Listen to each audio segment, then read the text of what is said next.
Donc, merci à ceux qui sont en streaming d'être là. On vous dit aussi bonjour. Nous allons donc commencer et tenir notre programme. On risque d'avoir une diminution un peu de nos temps de parole, même s'il y avait une demi-heure prévue par symposium. Et je vais... Joël, tu concluras notre ouverture, si tu veux bien. Voilà, Joël est la co-organisatrice de cette 5e journée internationale sur l'innovation et la recherche en éducation à la santé sexuelle et aux droits humains. Vous verrez qu'aujourd'hui, on se centre beaucoup plus sur la notion des valeurs des droits humains, puisque le titre de ce symposium est « Enjeux et place de la spiritualité et de l'éthique dans l'éducation à la santé sexuelle ». Donc, je vais donner la parole, d'abord excuser Tamara Adrian, que vous verrez tout à l'heure, qui est une parlementaire du Venezuela, opposée au président actuel. Elle est membre du comité scientifique de la chaire UNESCO, santé sexuelle et droits humains. Elle se présentera tout à l'heure quand elle viendra. Donc Claudine Serre, membre de la Commission nationale française à l'UNESCO. Elle est diplomate, elle a eu de nombreuses fonctions et elle nous accompagne dans le développement de notre chaire depuis le premier jour. Et elle est fidèle depuis les 5 journées et c'est souvent elle qui fait l'ouverture. Merci Claudine. Tu veux prendre le micro là ?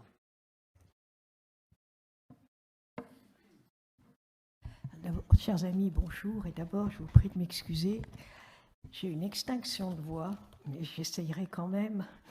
Et parfois des quintes de tout, donc veuillez m'excuser d'avance si vous assistez à un spectacle qui n'est pas très, très agréable.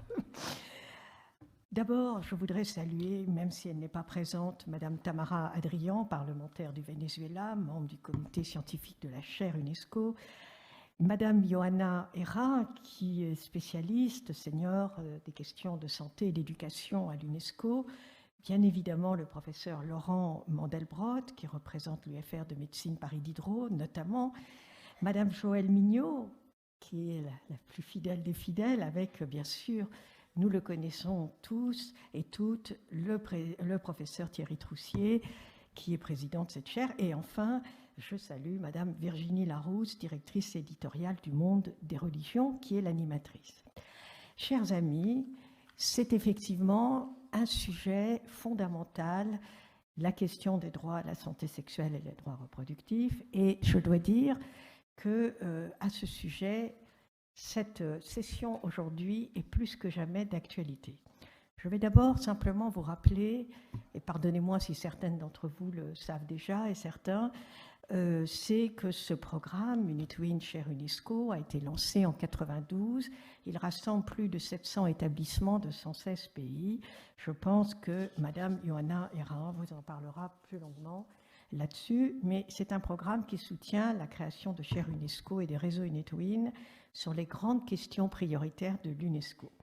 Grâce à ce réseau, les établissements d'enseignement supérieur, les instituts de recherche du monde entier mettent en commun leurs ressources, tant humaines que matérielles, pour relever les défis pressants et contribuer au développement de la société. Alors, quel est le rôle là-dessus de la Commission nationale ? La Commission nationale française pour l'UNESCO, dont je suis la conseillère du président, est une commission qui a pour compétence de la coordination de ces 37 chaires UNESCO françaises qui touchent à des sujets très divers. Ils ont trait, d'une certaine manière, au développement durable, comme par exemple l'architecture en terre, les cultures constructives, comme pour la France, ça ne vous surprendra pas, la tradition du vin, mais il n'y a pas que le vin, l'alimentation avec le Centre de sciences agronomiques de Montpellier, mais aussi les sciences appliquées, les sciences pures. Il y a beaucoup, par exemple, de travaux sur les mathématiques au service du développement et l'ingénierie des matériaux, l'énergie, l'environnement, santé et d'autres. Ce réseau s'étend donc à travers toute la France et est d'une très grande richesse. Alors, aujourd'hui, la CNFU, la Commission nationale française pour l'UNESCO, se réjouit particulièrement de l'organisation de votre journée et tient à exprimer, au professeur Troussier, ainsi qu'à ses collègues et partenaires, en particulier le docteur Benghazi, le professeur Mandelbrot et Madame Joëlle Mignot, toutes ces félicitations, tous ces remerciements, car vous effectuez un travail sans relâche que sur le plan diplomatique, nous voyons qu'il devient de plus en plus nécessaire et que la France a une partie centrale sur ces questions. En effet, je vais vous en parler un petit peu après, la deuxième partie de 2019 et l'année 2020 sont des années cruciales pour les droits des femmes et donc pour les droits que vous défendez, vous, cher UNESCO. Et c'est ce qui est ressorti notamment du sommet du G7 organisé à l'invitation du président de la République à Biarritz, où il a été question de diplomatie féministe, j'emploie les termes officiels, et cette diplomatie féministe fait que nous allons vivre un moment très important l'année prochaine, auquel, du 7 au 10 juillet prochain à Paris, auquel nous souhaiterions associer le professeur Troussier, la chaire UNESCO. Il s'agit du fait, vous avez tous entendu parler, tous et toutes, entendu parler de cette conférence mondiale qui avait lieu tous les 5 ans depuis 1975. Il y a eu Nairobi, il y a eu Copenhague, ce sont les conférences mondiales des femmes organisées sous l'égide de l'ONU. Ces conférences ont permis de faire avancer, que ce soit des règlements internationaux, mais surtout de faire avancer l'image, l'opinion, les programmes pour les femmes, les droits des femmes, des filles à travers le monde sur le plan international. La dernière conférence date de Pékin il y a 25 ans, l'année prochaine. Pourquoi n'y en a-t-il pas eu depuis 25 ans? Très simplement parce que les questions des droits de santé sexuelle et reproductive peuvent susciter des discussions extrêmement sensibles, pour ne pas dire des oppositions, des fractures, et que le principe de l'ONU est plus de fonctionner sur un consensus que sur des heurts très violents. Mais le président de la République a invité l'ONU à tenir la prochaine réunion, une réunion de ce type, à Paris, du 7 au 10 juillet prochain. Cette réunion, elle est sous l'égide d'abord à l'invitation de ONU Femmes France, ONU Femmes, mais cette réunion devrait concerner environ 5000 délégués du monde entier. On attend des chefs d'État et des ministres, mais on attend aussi énormément de l'écoute que la société civile transmette aux États ce qui sont les vrais enjeux des hommes et des femmes d'aujourd'hui et de demain. Eh bien, cher professeur Troussier, cher professeur Mandelbrot, cher Joëlle Mignot, la Commission nationale française a l'honneur d'être associée à toute cette préparation. C'est un des sujets majeurs dont on s'occupe et nous serions très heureux de vous recevoir à la Commission prochainement afin de recevoir vos conseils, vos suggestions. C'est un moment, nous sommes déjà en plein travail pour préparer cette conférence mondiale du 5 au 10 juillet qui aura lieu le 10 juillet prochain. Mais la Commission nationale, son rôle, c'est le lien entre la société civile, la France et l'UNESCO, la France et la société civile. Donc, précédemment, avant cette conférence mondiale qui aura lieu du 8 au 10 juillet à Paris, à l'invitation du président de la République, eh bien, il y a la Commission s'est associée à la coordination française du lobby européen des femmes. Il s'agit d'une association, donc de la société civile, qui coordonne 70 associations féministes en France. Et donc, avec la Commission nationale et cette coordination, va organiser une grande réunion, un grand forum sur les droits des femmes, des filles et les questions de sexualité, de droit à la santé sexuelle et reproductive, le 16 avril prochain à Paris, dans les locaux, donc je vous confirmerai plus par écrit. Nous allons donc avoir un événement de la société civile française qui prépare les grands enjeux de la conférence mondiale qu'il y aura de l'ONU du 7 au 10 juillet prochain. C'est pour vous dire que la Commission nationale française pour l'UNESCO est particulièrement mobilisée sur vos droits, sur les droits que vous défendez, sur les droits pour lesquels nous savons qu'il y a un certain nombre de pays qui font barrage, qu'il y a des programmes de l'ONU qui ont perdu énormément de leurs moyens financiers, et suite à certains États que je ne nommerai point, mais que vous connaissez, qui rendent la situation extrêmement difficile et mettent en danger la vie de femmes, de jeunes filles et de garçons également, et d'hommes de par le monde. Donc nous avons une belle et grande année à vivre.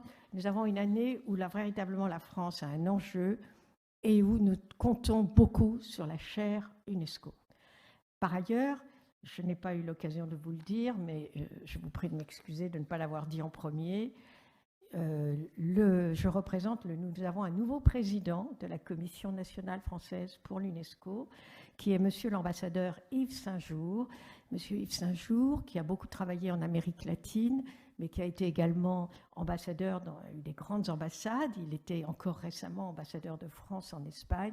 Monsieur Yves Saint-Jour vous prie de l'excuser, il ne pouvait pas venir ce matin, mais il tient à vous dire combien il suit ces questions très attentivement. Nous avons un autre sujet à la Commission nationale que je dirai très rapidement, très brièvement. Nous estimons, parce que c'est notre rôle aussi, qu'il faut rendre, c'est une des priorités actuelles en ce moment de la France, mais c'est une priorité de la Commission nationale, nous souhaitons rendre visibles les femmes invisibles, rendre visibles les femmes remarquables invisibles. La Commission nationale a organisé à cet égard un très grand événement le 10 décembre dernier, en hommage aux femmes rédactrices de la Déclaration universelle dite des droits de l'homme ou dite des droits humains. Cette Déclaration universelle, comme vous le savez, avait été adoptée le 10 décembre 1948 au palais de Chaillot, et la présidente de ce comité de rédaction était Eleanor Roosevelt, grande dame des droits humains aux États-Unis, avant d'être mariée à Franklin Roosevelt, pendant son mariage avec Franklin Roosevelt, et après, elle a consacré véritablement aussi son temps aux droits humains, à la lutte contre le racisme et pour les droits des femmes et des garçons également, et des hommes. Eh bien, Eleanor Roosevelt, on en parle très peu. Ils étaient 17 rédacteurs pour la Déclaration universelle, 15 hommes, 2 femmes. Eleanor Roosevelt est un nom qu'on connaît un peu. Le deuxième, que l'on ne connaît pas, c'est Hansa Mehta. Hansa Mehta, c'est à elle que nous, les femmes, devons d'être inscrites dans la Déclaration universelle. C'est la grande dame de l'indépendance de l'Inde qui a été arrêtée avec Gandhi, qui a présidé le comité de rédaction de la première constitution de l'Inde indépendante. Elle a lutté jusqu'à l'âge de 90 ans pour les droits des femmes, des petites filles en Inde, et elle est totalement inconnue. Or, Hansa Mehta, c'est elle qui a exigé que véritablement ce ne soit pas dans cette déclaration que les termes « tous les hommes », parce que, disait-elle, quand je rentrerai en Inde, pour les hommes indiens, ce seront que pour les hommes. Donc moi, je veux une expression « tous les êtres humains », et c'est pour ça que cette Déclaration universelle des droits humains, des droits de l'homme, comprend le terme « tous les êtres humains ». Nous le devons à une grande dame de l'Inde, et il a fallu 1 an de négociations supplémentaires pour obtenir que le terme « homme » soit remplacé par le terme « être humain ». C'est pour dire que nous sommes là, nous allons encore organiser d'autres événements sur précisément aussi les femmes qui ont rédigé la Charte des Nations Unies en 1945 à San Francisco, car ce sont des femmes qui aussi se sont battues pour qu'il y ait l'expression « êtres humains », égalité sans distinction de sexe. Eh bien, ce sont des femmes d'Amérique latine qui se sont battues également pour obtenir ces formulations qui sont très importantes. C'est dire combien nous sommes très attentifs à tout ce que vous faites, et nous allons avoir une grande année où, plus que jamais, nous avons besoin des remarquables travaux de la chaire UNESCO, droits sexuels et reproductifs. Un grand merci à vous tous et à vous toutes pour vos travaux.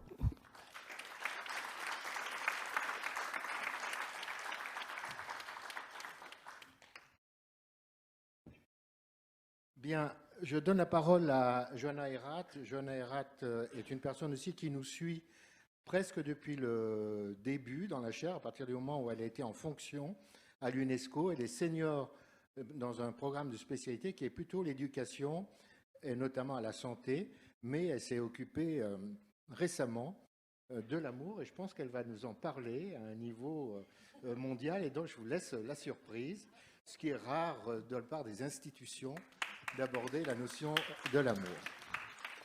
Un peu. Merci beaucoup. Merci à tous et à toutes. Bonjour. C'est vraiment mon honneur, mais aussi un plaisir d'être ici parmi vous. Des histoires passionnantes. On a beaucoup appris ce matin. Moi, je vais pas prendre énormément de temps. Je voulais ce matin commencer vraiment, par dire qu'on est toujours très contente de pouvoir être engagée à vos côtés ici lors des Journées internationales sur l'innovation et la recherche, sur les questions de l'éducation et la santé. Donc, l'éducation et la santé sont deux éléments fondamentaux du développement des enfants, des individus et des sociétés. Je crois qu'on est tous d'accord. Comme on dit en anglais, je parle au cœur ici. L'éducation et la santé sont au cœur des projets du développement durable au niveau international. Deux objectifs de développement durable définis par la communauté internationale leur sont d'ailleurs entièrement consacrés. Il y a un objectif numéro 3 pour la santé, un objectif numéro 4 pour l'éducation. Et par ailleurs, pour la première fois, un objectif sur l'égalité de genre, le numéro 5, qui nous est aussi très, très important. Toutefois, pour nous, ce sont les interconnexions étroites entre ces trois piliers du développement, santé, éducation et genre, qui intéressent UNESCO et qui est d'ailleurs au cœur de vos présentations et de vos dialogues aujourd'hui. Merci.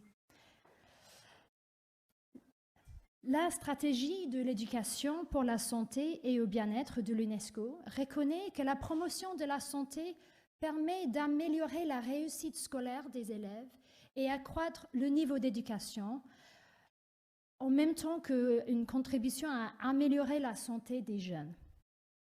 L'éducation complète à la sexualité, c'est au cœur de nos projets à l'UNESCO sur l'éducation à la santé. C'est une éducation transformatrice qui place les droits de l'homme, droits de femmes, l'égalité de genre, la non-violence et la non-discrimination au cœur de l'apprentissage.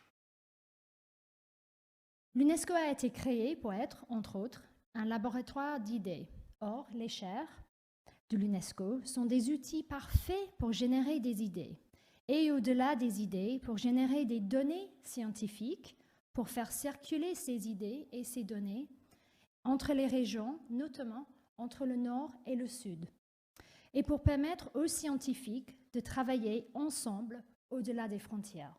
Donc c'est ça un peu le but de ces chaires, et c'est pour ça que nous réjouissons du travail qui a été fait par ce chaire, par exemple avec les MOOC qu'ils ont mis en place ces dernières années, qui ont, si je ne me trompe pas, touché il y a des 28 000 personnes qui ont suivi les MOOC. Donc pour nous, c'est vraiment un projet très très important pour faire généraliser des idées fondées sur des données, sur les sciences, mais aussi sur les questions éthiques de la sexualité, pour permettre aux professionnels de santé, professionnels de l'éducation et membres de société civile d'améliorer leurs connaissances à travers une formation de qualité fournie gratuitement en ligne. Il y a aussi ces journées internationales. C'est une journée très importante pour partager nos expériences, se retrouver ensemble. On n'a pas toujours le temps de partager nos idées. On lit des articles, on est dans un coin ici, quelqu'un d'autre à côté. Donc c'est important d'échanger, de pouvoir se retrouver, mais aussi après de garder ces liens et de voir comment est-ce qu'on peut utiliser ces recherches sur les questions d'égalité de genre qui ont eu lieu en Amérique latine. Qu'est-ce que ça peut nous apporter ici en France et ailleurs? Qu'est-ce qu'on a appris ici en France qui peut améliorer les projets qui sont en train et les politiques qui sont en train d'être mises en place, par exemple, dans les pays africains. Et c'est ça aussi un peu notre travail à l'UNESCO. Donc, moi, je vais peut-être parler, juste vous donner quelques exemples des actions de l'UNESCO. Nous travaillons étroitement aux côtés des pays pour améliorer les programmes éducatifs. Donc, on travaille avec l'éducation nationale dans plusieurs pays et sur les questions d'éducation à la sexualité. Je peux vous dire, dans plusieurs pays, ce n'est pas facile. Je crois qu'on a eu des débats ici en France. Il y a des questions qui se sont soulevées et bien, on les a entendues ailleurs aussi. Vous pouvez bien imaginer, quand on parle dans certains pays, je peux dire par exemple en Afrique orientale, les questions des droits des personnes homosexuelles, on n'en peut pas parler. Par contre, le respect, les droits humains, le droit à tous enfants d'aller à l'école sans être harcelés, sans subir des violences, le droit à tous humains d'avoir des informations correctes sur leur corps, sur leur santé, ça c'est possible, c'est toujours possible. Donc, c'est notre travail de trouver des chemins, des pistes pour pouvoir assurer que, au plus possible, les questions de base, mais aussi les questions plus complexes et sensibles sont quand même abordées dans toutes les écoles au monde. Il y a par exemple, en Afrique orientale et australe, il y avait un engagement ministériel des ministres de l'éducation et de la santé qui se sont mis ensemble pour dire oui, on est convaincus de l'importance de l'éducation à la sexualité et des services de santé, santé sexuelle et reproductive pour les jeunes. Et nous allons travailler ensemble pour les mettre en œuvre. Donc, depuis 2015, il y a maintenant 13 pays sur 20 qui offrent une formation de l'éducation à la sexualité aux enseignants. Il y a 19 pays qui proposent la formation. Il y a 13 pays sur 20 qui ont une politique nationale qui permet d'enseigner l'éducation à la sexualité. C'est écrit dans la politique éducation à la sexualité. Des fois, il y a des mots différents qui sont utilisés, mais nous travaillons ensemble pour assurer que le cursus scolaire est au niveau des orientations, des guides internationaux du bon pratique. En Namibie, par exemple, c'est un pays fortement touché par les violences basées de genre et le VIH. Donc le gouvernement là-bas, avec l'aide de l'UNESCO, a entrepris une réforme pour renforcer les composants de l'éducation à la sexualité et mettre à jour le programme. Donc là, on voit un pays qui est un peu sur le même chemin qu'ici en France, où la question des violences de genre, l'égalité de genre, l'harcèlement, ça fait partie d'un mouvement pour accélérer et améliorer l'éducation à la sexualité à l'école. Donc on a énormément à partager entre les régions. Donc, pour conclure, je voudrais dire que les sujets, pour moi, que vous allez aborder aujourd'hui, la spiritualité, l'éthique, ce sont les plus complexes, mais aussi les plus importants quand on réfléchit à l'éducation à la sexualité et l'épanouissement des enfants et des jeunes.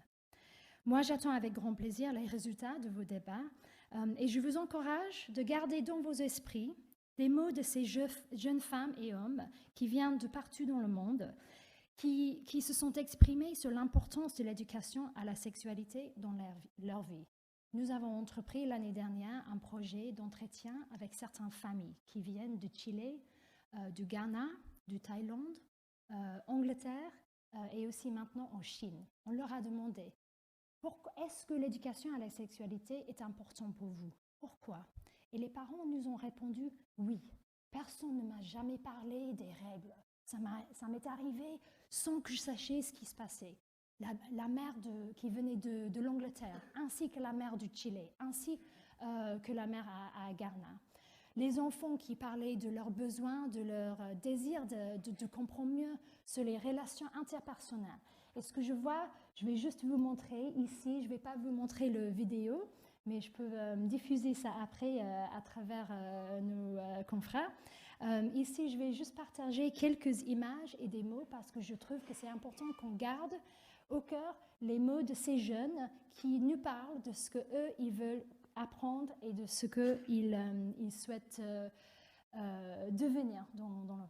Donc voilà une jeune femme, je dirais, de 13 ans de Thaïlande qui parle de questions de société. On est tous là ensemble dans la société. Donc pour elle, l'éducation sexuelle peut apporter aussi une côté commune d'apprentissage et qu'il ne faut pas mettre à carte des personnes, par exemple dans le cas qu'elle discutait, le cas d'une grossesse précoce. un jeune homme au Chili, qui parle de la valorisation de chaque personne, de dignité de la personne.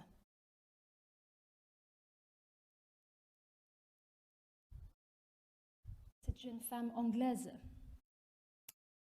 qui parle du côté positif de l'éducation à la sexualité et l'intimité et les relations interpersonnelles. Et pour conclure, on a la jeune femme du Ghana qui parle de cette base solide pour mener une vie épanouie.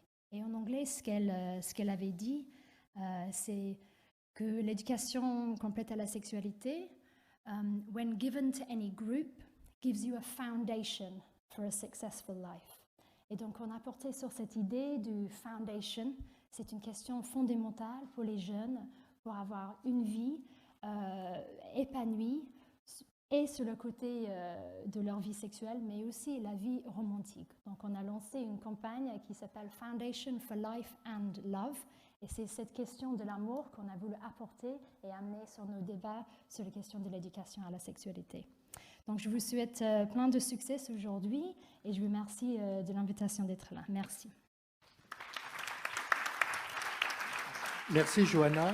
Donc, vous retrouverez les films que l'UNESCO enregistre sur la chaîne YouTube Santé sexuelle pour tous, dont on a ici celui qui organise cette chaîne. Hier, donc la chaire UNESCO, vous avez compris, elle est internationale. Nous avons signé hier avec Haïti, donc j'aimerais que tu te lèves, monsieur le directeur. Donc c'est Arnaud Descartes, et directeur de VDH. Alors qu'est-ce que c'est VDH? C'est Volontaires du développement en Haïti. Il s'occupe des jeunes de 10 à 24 ans. Et nous venons de signer pour 3 ans de stratégie et de mise en place santé sexuelle, santé reproductive et droits humains sur les violences à travers exactement ce que vient de nous présenter John Ayrat. Merci d'être là. C'était la dernière des conventions signées. On en a signé 4 ce mois-ci. Donc je passe maintenant la parole à Laurent Mandelbrot, professeur qui a bien voulu nous accueillir à Paris Diderot depuis 2007 et qui est auprès de nous au moment de la création de cette chaire et qui nous suit régulièrement et avec lequel on est très souvent en contact. Merci Laurent. Merci Troussier. Thierry, bonjour à tous. Donc, je suis là au titre de cette participation à la chaire, comme l'a dit Thierry, mais également j'ai l'honneur de représenter l'université Paris Diderot et son doyen Philippe Ruzneski. Donc c'est la 5e journée internationale sur l'innovation et la recherche dans l'éducation à la santé sexuelle et aux droits humains. Cette année 2019, au plan universitaire, est une année charnière puisque on voit la fusion des universités Paris Diderot, Paris Descartes et de l'Institut de physique du Globe pour créer la nouvelle université de Paris. Et donc l'aventure qu'on a menée au cours des dernières années dans le cadre de Paris Diderot fusionne avec une autre initiative et les autres initiatives qui sont celles de nos partenaires. C'est important parce que cette université de Paris, elle est très multidisciplinaire, elle a des sciences humaines, elle a une forte composante de santé. La nouvelle faculté de santé va être énorme, peut-être trop énorme d'ailleurs. On avait compté 32 000 étudiants, 50 laboratoires de recherche, 2250 chercheurs et enseignants-chercheurs et personnel administratif et technique. Ce qui est intéressant de savoir, c'est que la composante de santé, cette faculté de santé, comporte 5 sections, dont la médecine, la maïeutique, mais aussi les soins infirmiers, qui sont maintenant intégrés dans le cursus universitaire. Et ça, c'est très intéressant par rapport à la démarche qu'on veut la plus ouverte possible. Alors, comme vous le savez, notre université, nos doyens sont fortement engagés dans ce domaine de la santé sexuelle. En 2007, nous avons créé, donc, avec Thierry Troussier, le premier diplôme universitaire de santé sexuelle et droits humains, qui est ouvert depuis le début aux professionnels de santé, mais également à des acteurs d'autres professions et même associatifs. Ensuite, avec Thierry Troussier et Joanne Mignot, nous avons associé ce DU, ce diplôme universitaire, au diplôme interuniversitaire national de sexologie, ce qui permet aux étudiants concernés de première année de diplôme universitaire de santé sexuelle, soit de continuer dans la voie de la sexologie ou d'avoir une formation qui est limitée à la première année. Et ça permet aussi à tous les futurs sexologues, et ça c'est très important, d'avoir, ce qui n'était pas forcément le cas précédemment, une ouverture sur la dimension, on va dire, les dimensions non médicales et notamment la dimension santé sexuelle et droits humains qui n'étaient pas aussi présentes dans le cursus des futurs sexologues. Et ça c'est très important à la lumière de ce qui vient d'être dit. Alors en 12 ans, le nombre d'inscrits est passé d'une petite douzaine à plus d'une cinquantaine par an. Et ça, c'est grâce à l'implication d'un comité pédagogique très large et très actif, adossé à la chaire UNESCO de santé sexuelle. Alors en 2016, l'Université Paris Diderot a établi le premier pôle de santé sexuelle dirigé par Thierry Troussier, qui a donc été nommé professeur associé, ce qui est aussi une première en France. Alors je voulais dire un petit mot du rôle, à mon sens, important de l'université. On parle donc d'éducation à la santé sexuelle. L'université doit promouvoir l'enseignement et la recherche. Je dirais un petit mot des deux parce que le comité pédagogique, donc c'est un comité qui est, donc on a dit, particulièrement actif et innovant. On vient de mentionner l'importance des MOOC. Thierry nous a rappelé 28 000 personnes à travers le monde qui se sont connectées à ces MOOC, donc Massive Online Open University. Et les cycles de conférences qui ont été donnés au cours des dernières années. Je pense que c'est véritablement un laboratoire parce que dans notre université, finalement, ça sert de modèle. Tout le monde dit on va faire de l'enseignement hors des murs, on va ouvrir à des publics différents. Mais il n'y a pas beaucoup de gens qui l'ont fait. Et ça, c'est une des grandes richesses et quelque chose qui doit continuer dans le cadre de la nouvelle université. Aussi, la santé sexuelle commence à être enseignée dès la première année des études de santé. Et il y a toujours en cours le projet de MOOC pour la PACES, qui n'est pas encore opérationnelle, mais la réforme donc, de cette PACES, première année d'études de santé, est quelque chose qui clairement est ouvert. Il y a une des parties sur l'épistémologie et l'éthique qui a enfin été intégrée dès la première année, même en phase de bachotage intensif des futurs professionnels de santé. Alors ce pôle de santé sexuelle est en relation très forte, comme on vient de le voir, avec beaucoup d'universités françaises et aussi internationales.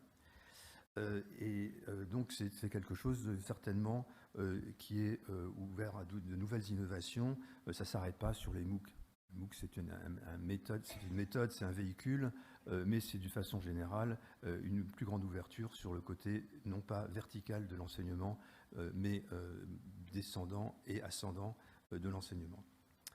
Alors enfin, sur le côté de la recherche, on a fait énormément de progrès. On a encore beaucoup de progrès à faire en matière de recherche. Des travaux originaux ont été menés dans le cadre des mémoires de diplômes universitaires. Il faut aller certainement plus loin, y compris au niveau doctoral. Je dirais que dans ce domaine, et en particulier dans ce qu'on discute aujourd'hui, je dis on va dire en tant qu'enseignant, mais aussi en tant que gynécologue obstétricien, ce qu'on voit tous les jours, c'est que dans toutes les époques et toutes les cultures, évidemment, la sexualité est inscrite dans un cadre physiologique, biologique, psychologique, mais aussi social, hein, bien sûr. Et ça, c'est quelque chose on doit être particulièrement conscient quand on voit les fausses informations, les fausses rumeurs et ainsi de suite qui sont véhiculées parfois par différents médias et parfois de façon souterraine pour aller à l'encontre de l'éducation à la santé sexuelle telle qu'on l'a discuté aujourd'hui. Et clairement, il est plus possible aujourd'hui de dire voilà l'avis des experts, voilà l'avis de l'ONU, voilà l'avis des gens qui pensent, et puis suivez ces belles proclamations et ça se passera bien. On doit pouvoir être à la portée, entendre les messages, entendre la souffrance, entendre ce que ça veut dire, les mécanismes de l'oppression, et notamment sur la sexualité des femmes, pour pouvoir les contrecarrer. Et tout ça, ça nécessite vraiment des efforts de recherche. J'ai mis bien le mot, c'est-à-dire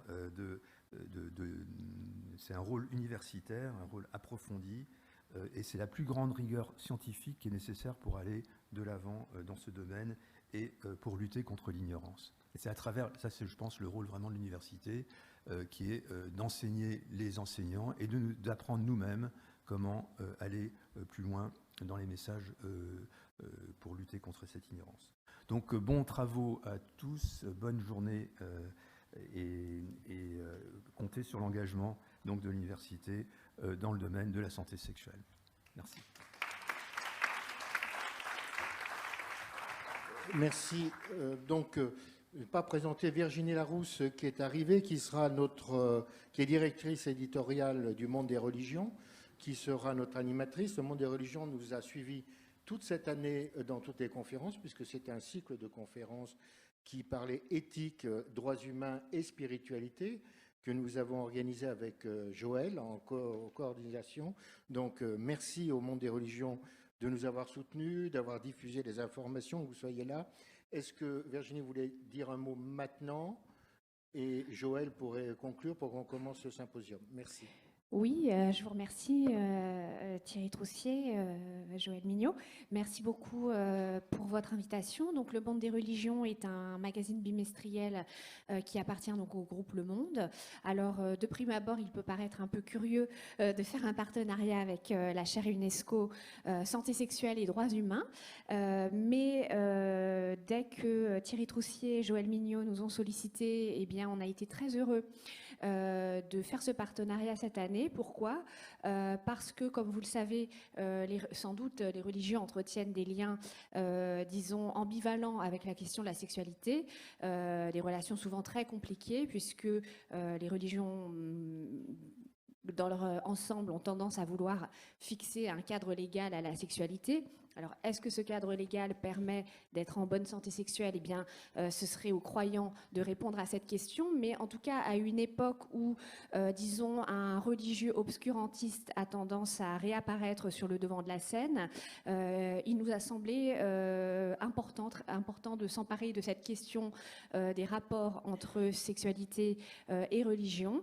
C'est pourquoi nous sommes vraiment heureux de nous associer aux réflexions de cette année sur une question cruciale et qui fait tourner le monde et qui concerne notamment aussi beaucoup la question des femmes. Le Monde des religions est également très actif sur cette question de promotion des droits des femmes, d'où l'importance de notre présence et de ce partenariat cette année. Merci beaucoup.